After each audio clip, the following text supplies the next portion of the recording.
Hi, everyone, and welcome to Empowering the Opposition. My name is Dr. Nafis Alam, and I'm usually joined by Lexi Wilson, licensed master social worker, but she's not able to make it this week. We hope to have her back next week. Our topic today will be athletes and mental health, and I will be presenting at the Alliance of Social Workers in Sports Conference, I should say the 6th annual Social Work in Sports Symposium, next week, Thursday, October 1st, and Friday, October 2nd. And in the spirit of that conference coming up, I thought today's topic would be appropriate in being athletes and mental health, and just, specifically those athletes that have been public with their personal mental health. But as far as the Alliance of Social Workers in Sports Conference is concerned, I did want to quickly plug myself a little bit and let our listeners know that on October 1st, Thursday, October 1st, 2020, I'll be presenting on the use of social sports with the intellectual disabilities population for socialization. And on Friday, October 2nd, I'll be presenting on the injury risk associated with prolonged hiatus from training for sport. And if you've been following week 2 and now week 3 of the NFL, you already know that the injury bug has been hitting hard with these athletes, and part of the reason is because of the lack of preseason, the lack of focus on, and just like the preliminary things that go into the season didn't happen because of COVID, obviously. So that's part of the reason why you're seeing the number of injuries that you are. And my fear is that it's going to continue. Obviously, I hope that it doesn't. But, we sort of know how the human body works by now. And we know that it's, everything is gradual, right? So you have to gradually hit the highs and gradually hit the lows. But let's talk about a few athletes you may be familiar with who have been public about their mental health. First, Michael Phelps, Olympic swimmer. You probably know that he has had some issues with marijuana use, and he's quoted as saying, "I remember sitting in my room for 4 or 5 days, not wanting to be alive, not talking to anybody. That was a struggle for me. I reached that point where I finally realized I couldn't do it alone." This is Michael Phelps speaking out about his own mental health. And as you know, he's an Olympic swimmer, but beyond that, in his personal life, he has dealt with some ups and downs. He's spoken out about his mental health in the past, and he continues to do so today. So he's definitely a good model for athletes embracing their mental health, not just their physical health. Next, we have Oscar De La Hoya. He is a boxer, a retired boxer, I should say, and he's quoted as saying, "This is the biggest fight of my life. I could put all my opponents in one ring and battle all of them, but this monster is going to be the toughest fight of my life." Again, this is Oscar De La Hoya, a retired professional boxer, speaking out about his own mental health. He's dealt with some issues with mental health as well. There have been public scrutiny in regards to his sexual orientation, sexual preferences as well. There's no doubt that it's very difficult to be in the public eye, especially if in any sort of way you don't fit one of the societal norms that are out there. It's clear that you'll be scrutinized for it. Allen Iverson, the answer, one of my personal favorite basketball players. He's quoted as saying, "A negative Allen Iverson story is the greatest Allen Iverson story for some reason." So here is Allen Iverson, pro basketball player, shoe-in Hall of Famer, one of the quickest, one of the smallest basketball players in NBA history. And he's here talking about his own mental health and the idea that the way that he feels is that people want him to be unsuccessful because that's what society wants to see. And clearly he feels that. Now, whether or not that's true, it's up for debate. I mean, different people react differently. Of course, I personally, with Allen Iverson being one of my favorite basketball players, I want to see him succeed. But I've also seen people, jump at the chance to talk negatively about AI, about the answer, Allen Iverson, just because of the fact that he is an easy target, the way that he dresses, the way that he speaks. It's just, people see him as an easy target for negativity. And obviously Allen Iverson is a human being, just like all athletes are human beings. And he's picked up on the fact that so many people want him to be unsuccessful, to fail. And in some ways it's driven him, of course, but obviously based on this quote, it's still bothering him and it's still something that he's aware of. Next, we have Dwayne "The Rock" Johnson, wrestler, movie star, former Miami Hurricane football player. I think he played defensive tackle. You definitely know who Dwayne "The Rock" Johnson is. So he's quoted as saying, "I found that with depression, one of the most important things you could realize is that you're not alone. You're not the first to go through it. I wish I had someone at the time who could just pull me aside and say, hey, it's going to be okay." So here's Dwayne "The Rock" Johnson. He's big, he's strong, he's muscular, he's famous, he's just popular in every kind of way. He's intelligent, he's well-spoken. It'd be hard-pressed to find anything negative to say about Dwayne "The Rock" Johnson, yet here he is speaking out about his own experience with depression. So the idea that only those who have experienced negative things in their lives, and Dwayne "The Rock" Johnson has experienced plenty of negativity in his life as well, but this is a more recent quote. The idea that depression is something that aligns itself with people who are experiencing something or are in negative circumstances, that is not always true. I mean, it could be true, but you can be very affluent, you can be very successful, you can be very popular and still find yourself dealing with mental health issues, not just depression, of course, but there are a myriad of other mental health issues that you can be experiencing. And, being in the public eye sometimes means that it's even more so the case because there is no such thing as privacy. I mean, I imagine that Dwayne "The Rock" Johnson, if you were to go to your local grocery store, even if he was covered up in a hoodie and things like that, you'd be able to pick him out because he is so big and he's so, muscular, like even covered up, you'd be able to sort of like wonder who he is. And then, obviously once you see his face, so there's no such thing as privacy.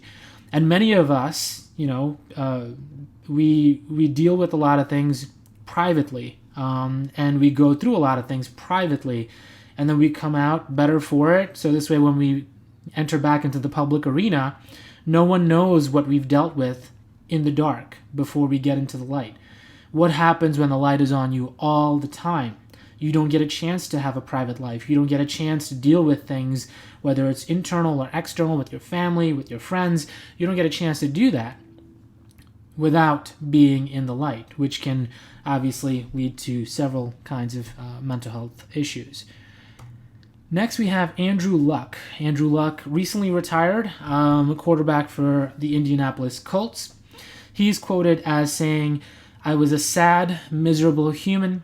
I was not nice to myself, nor was I nice to anyone else. I was a miserable SOB to be around. I was nervous. I was scared." He's also quoted as saying, there's two quotes from Andrew Luck I have here, "There was an uncertainty and apprehension. I was scared in my core, in my insides, I should say. There was a time I was very scared about football and about my place in football." So this is Andrew Luck, recently retired quarterback of the Indianapolis Colts. And he retired due to physical health issues, but also due to mental health issues, as he was just trying to overcome certain serious injuries over and over again. With the public eye, obviously, if you're the quarterback of a team, especially a team like the Colts that have a rich history of quarterback play with Johnny Unitas and Peyton Manning and, you name it, Andrew Luck felt the pressure to keep up that tradition of great quarterback play. And you can't do that when you're on the sidelines hurt with kidney issues and things like that, right? So he felt that pressure, and sometimes, regardless of how much money you make, your mental health is priceless. And Andrew Luck is a good example of that sometimes you have to walk away from something that you love, something that can be very financially lucrative even, in order to have sanity in your life and peace in your life. So Andrew Luck stepped away from football, and he continues to be someone who speaks out about mental health. So more power to him. Next, we have Brandon Marshall. Brandon Marshall played for a bunch of different teams. Was a wide receiver with the Denver Broncos, New York Jets, Seattle Seahawks. He's quoted as saying, "I spent 3 months in the outpatient program at McLean, and in my time there, I learned the tools and skills to help me cope with my emotions. I learned different meditation techniques, and I spoke with doctors and counselors about what I was feeling to get a better understanding of where my emotions were coming from and how I could most effectively react and respond to them.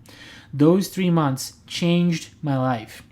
Now, Brandon Marshall, not one of my favorite players, but one of my favorite people, because he was one of the first to really speak out about men and emotions as far as, football players, recent football players have to go. Now, Brandon Marshall, if you don't know, about 6'4", 235 pounds. He's a giant man, so the general public tends to think of these men as having little to no emotion, just machines on the football field doing what needs to be done for their teams to be successful themselves. And Brandon Marshall sort of swam upstream, went against public notion in speaking out quite very, very publicly, much to the dismay of a lot of people in the National Football League and a lot of his teammates too.